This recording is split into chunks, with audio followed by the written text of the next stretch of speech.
নমস্কার বন্ধুরা, আজকে আমি মম কিচেন থেকে জয় মণ্ডল বলছি। আজকে আপনাদেরকে আমি আমাদের বাড়ির গাছের বেল দিয়ে শরবত বানিয়ে দেখাবো। এখন বেলগুলো আমি সব দেখুন কি সুন্দর বেল হয়েছে। এটা আমার মেজ বাসুরের বাড়ির বেল। দেখুন কি সুন্দর বেলগুলো, একদম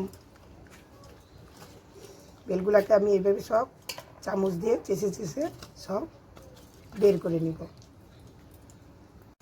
বেলগুলো আমি সব এভাবে বের করে নিয়েছি। এখন আমি ফ্রিজ থেকে ঠান্ডা জল দিয়ে দেবো এর মধ্যে।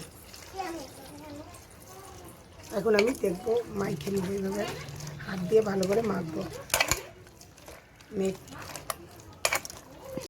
এইভাবে সব চিপে রস বের করে নিয়েছি। এখন আমি এইভাবে ছোবাগুলা ভিতর থেকে আঁচগুলো এইভাবে চিপে চিপে সব ফেলে দিব।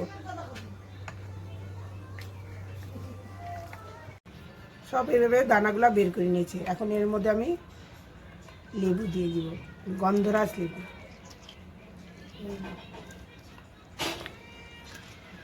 গন্ধরাজ লেবু চার ভাগের 2 ভাগ দিয়ে দিলাম।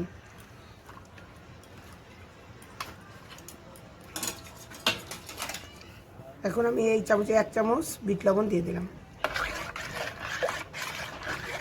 এখন আমি চিনি দিয়ে দেবো 2 চামচ। তেলটা খুব মিষ্টি তো, তাই 2 চামচ দিয়ে দেবো।